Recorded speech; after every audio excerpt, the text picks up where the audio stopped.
is Tarik Talk. Your host, Tarik Mendes, takes you on a journey with guests from all around the world. Broadcasting around the world. Around the world. This is Tarik Talk.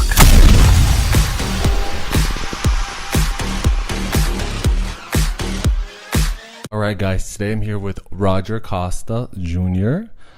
Thank you so much for being on the podcast. How are you today? Thank you for having me. I feel great. Of course, Thank my you. pleasure.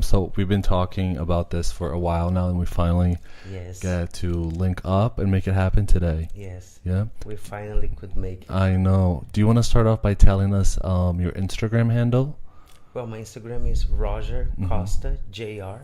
Roger Costa Jr. Okay, perfect. So the people listening right now, you guys can go on Instagram and check him out and get a vibe for him and everything. So Roger, do you want to start telling us a little bit about yourself? Well, I'm Roger Costa. I'm the founder of the New York Brazilian Film Series here in New York City, showcasing Brazilian culture through film, dance, music, visual arts, photography, literature, showing people that Brazilian culture is much more than what they just see in regular TV, which limits it to dancing samba and playing soccer.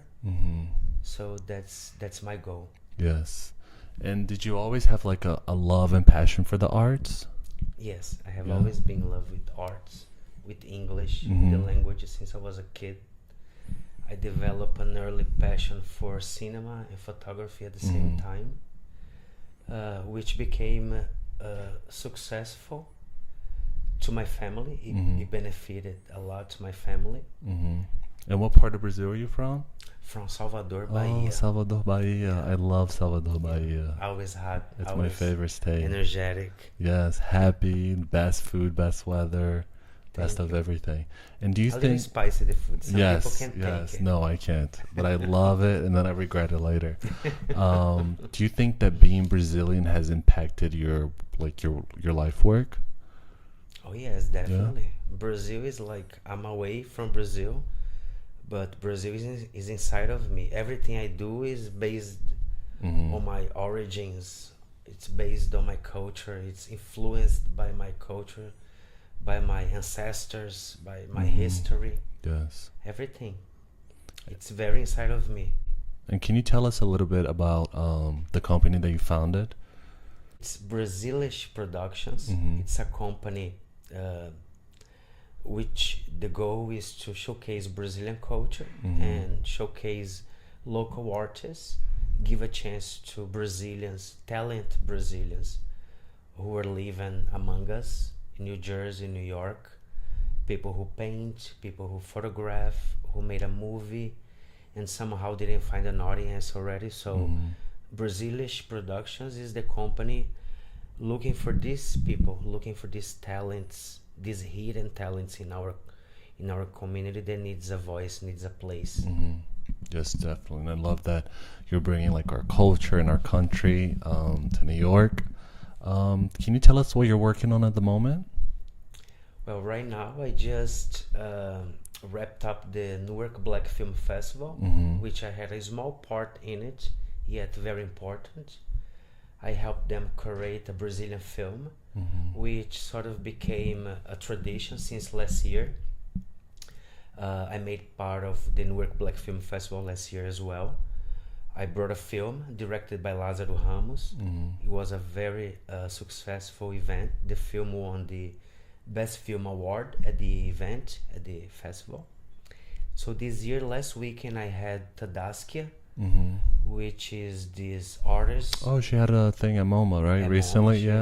She drew the wall. And she was the first the Brazilian, I think, to do that. The first person ever. Oh, wow. Okay. Nobody has ever had that chance, the opportunity to draw or paint or to do anything on MoMA's wall. It's usually anything hanging or displayed there. Never on the walls. So they opened up this space for her, and I met her. I found that so curious and so I was so proud of her because she's representing Brazilian culture as well at the Museum of Modern Art, which is basically the Olympics, largest, yeah. the biggest modern art museum in the world, In the because world, you know all of them, but everybody, they want to go to MoMA. Yeah. You know, so I hosted an event at the 50th Newark Black Film Festival, which I invited her over for an intimate conversation about her work there and her representation of Brazilian culture.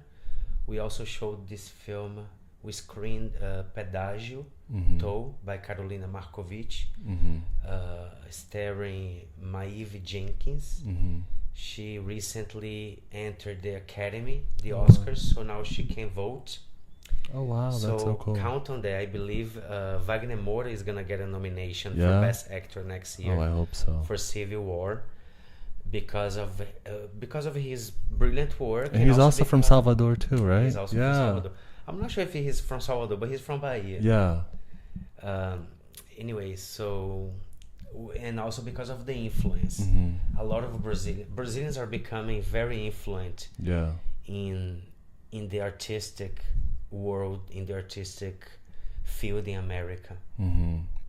And what do you hope? Like, where do you see yourself? Let's say, 20 years from now. Do you think by then you're able to, made an impact of Brazilian culture into New York? Well, I do. I hope so.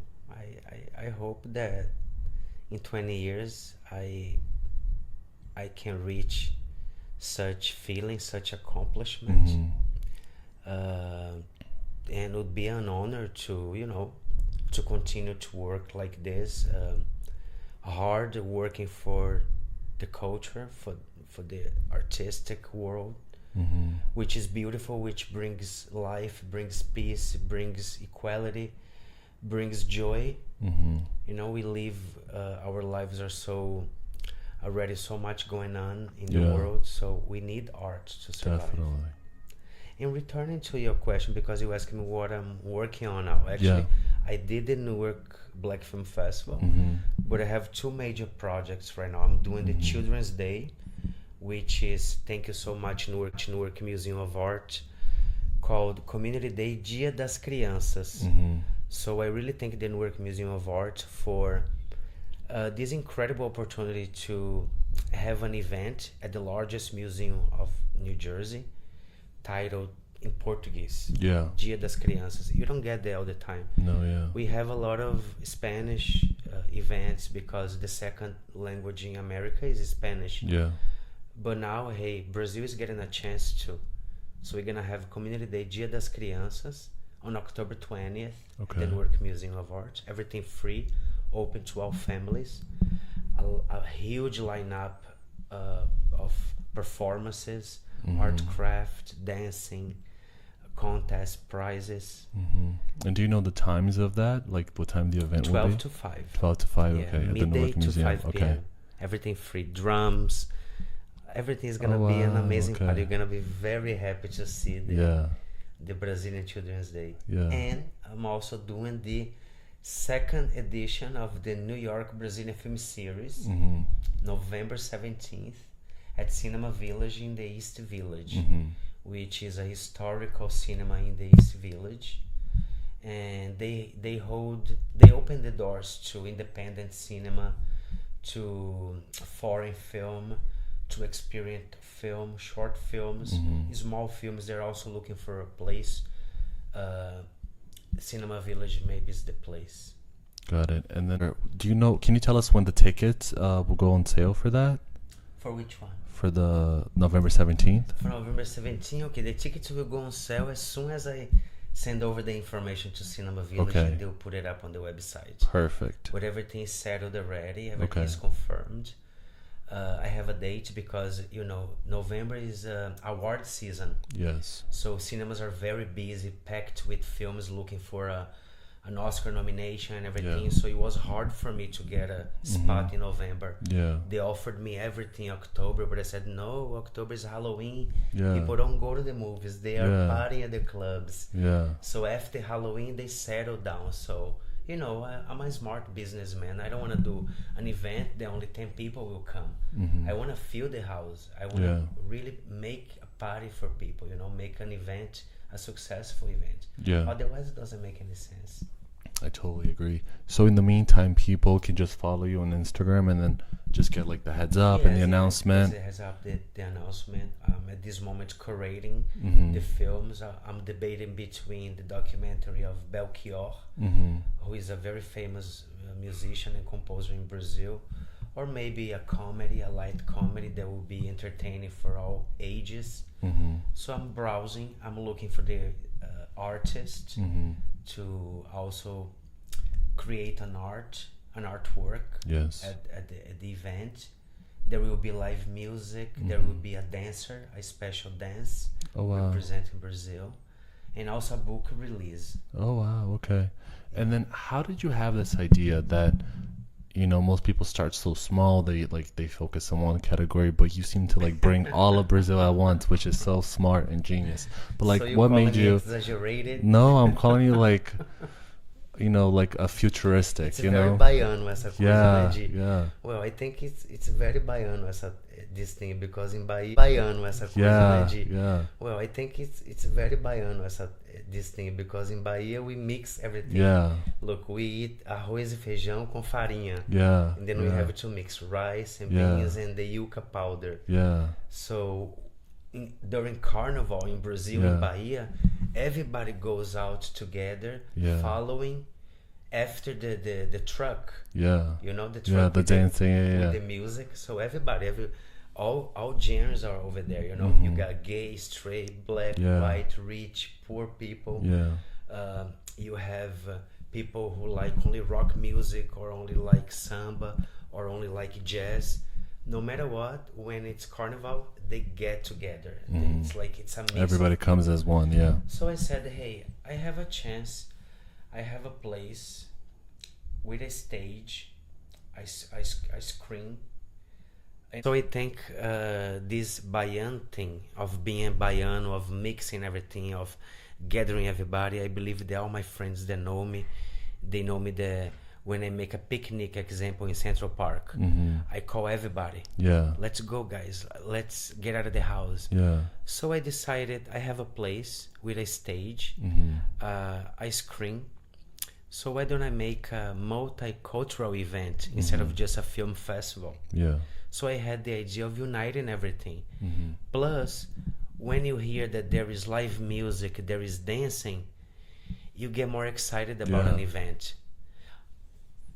If you're not a movie lover like me, because my first passion is movie. No matter if there is nothing, only the film screening, I want to go to the film screening because that's my passion. It's my main thing. Yeah. But of course, I appreciate all arts, and I found an opportunity to unite all these cultural expressions in one place, and give the audience the pleasure of seeing themselves in a multicultural event. Oh, I'm seeing my music, I'm seeing my dance, so beautifully represented. I'm proud of this because, you know, we hear the news, many Brazilians are out there and they're not doing the right thing. And I have a question. I think it's actually more like a compliment, because I think it's very smart to have, you know, various things happen in the event, because people attention span nowadays are so short, and this really makes everybody come together. And I also think, I don't know if you agree, would you say that, you know, for Brazilians, like seeing our culture in a positive way, it's very nice, because there's a lot of like sometimes incidents or like bad reports, like stereotypes about Brazil, that it's just like supermodels and, you know, violent. But I think like going to this event and seeing Brazil like in a good light, do you think that will like make Brazilians and other people like, wow, Brazil has like such a rich culture, so much history? Yes, definitely. Thanks for the compliment. Yeah. I want to take this moment to give the credit to the Newark Museum of Art, because the influence comes from the Newark Museum of Art. I was just a journalist 2 years ago, but then the Newark Museum of Art somehow invited me over to be the Brazilian representative there. And then more ideas came to my mind. A creative force took care of me, and had this idea of creating events, uniting cultural expressions inside the Museum of Art to display Brazilian culture. Mm-hmm. Then, but as the Museum of Art the Newark Museum of Art is so busy, as all the museums, they have a program, they do in advance their programs. They don't have space to do all the events that I want to do at the time that I want to do. Yeah. So I said, I'm gonna try to do I'm gonna do my own company. I'm gonna launch my own company, and I did. So the credit comes from the Newark Museum about the influence, the talent. It's Bahia, it's God, it's me, it's my culture, my ancestors, my history, of course. And what was your question again? I actually wanted to ask you a quick question before I forget this question, because everything you're saying is so interesting, and I actually had a very good idea. Thank you. Since we shared your Instagram with viewers that are listening to this podcast right now, are you comfortable with like people reaching out to you, whether it's like Brazilian people or people that know other Brazilian people that can be like, hey Roger, I have this Brazilian friend, he's a movie director, like do you mind if they reach out to you and send recommendations? No, definitely not. Please send over all recommendations. Yes, I'm open for suggestions, recommendations. I love watching, I love browsing, I love meeting new people, new artists. We can discuss the topics, we can negotiate, we can come to a common agreement. Yeah. I remember your question. Your question was about if you think that things will change, even though we live in a society where we only hear bad things about Brazilians. But I'm doing this to show a different side of Brazil, the beauty of Brazil, the beauty of our culture, of the variety, the diversity of our culture, through music, art, through the Indians from the Amazon, through the Afro culture in Bahia, through the white European influence of the South Brazil, Rio Grande do Sul and Florianópolis, through the Arabic influence in São Paulo, in Rio de Janeiro, in all the area, Arabic, Chinese. So I believe the goal is to show people, to make people curious about Brazil, to make people I want to go to Brazil, I want to live this experience instead of just seeing here in an event. I like that. And do you like when you're curating these shows and these events, do you know exactly what the final product looks like, or are you like the type to enjoy the process and like do little by little, or do you have like a vision right from the beginning? Well, for the New York Brazilian film series, the element, it's resistance. So I search for things that will give me a meaning of resistance. For example, the last one, we screened the film of Cobra. Cobra self-portrait. The artist, So the artist. So he came from favelas, and now he's one of the greatest artists in the world. So he's resistant a pattern society maybe told him, no, you're not gonna be there, you're not gonna conquer, you're not gonna go to the place that you want to go to. I had this 97-year-old author who just wrote a book, but never had a chance to show his book. And he's 97 years old, so I gave him a chance because he's resistant time, and also he's black, so he resisted so many things during this century of life that I wanted to hear from him, the secret of his resistance. I brought on stage a group of female drummers who are also resistant the system, society, because society this is such a melting to be a drummer, and they're only female. I brought this kid who's 19 years old, an immigrant looking for his place in America, who is also resistant somehow instability, insecurity, because he's so young and he's looking for his place. So that was my theme. The second one, I also want to do the same thing, resistance, but I still didn't find the chemistry yet, but I believe it's gonna be. You're gonna make it happen. Yeah. So in the meantime, please everybody reach out to Roger, send him recommendations if you guys can. Please. Roger Costa Jr. Jr. Roger Costa Jr. You find me on Instagram. And are you So are you like accepting kind of like submissions for like art, dancing, like films, kind of anything? Well, I'm open to suggestions. Yeah. I do have many people in my mind, including you, since for many months we've been talking. Yeah. I remember I was trying to bring you to the Newark Museum of Art in February. Yeah. To be my guest artist for my carnival party. Yeah. Because I don't think I was here then. No, you were traveling. Yeah, I was traveling. Yeah. Somewhere in Europe. Yeah. You're always traveling. Yeah. For you. Yeah. Thank you. And so maybe if you're available, you'll be our artist. Yes. Yes. And if there would be, would you connect to Resistance to the team? I mean that you know what I mean? Absolutely would, because like immigrating from here, from Brazil to here, like I remember, and I did like a podcast with my sister like 2 episodes ago, and we were talking about like immigrating here as a kid. It's like, and we kind of share like the same experience, because like when I moved here, it was like, you're not Latino enough because you don't speak Spanish, and then you're not white enough because you're different, so you're always like in the middle of everything, right? And then a lot of like there's a lot of people that I remember, even the teachers would say, oh, like they would ask me, like, do you guys have clothes in Brazil? Like, do you guys save it for the show. Yeah. Okay, that's I'll say. Thank you for listening to Tarik Talk. Follow Tarik Talk on all social media channels and check out the video interviews online.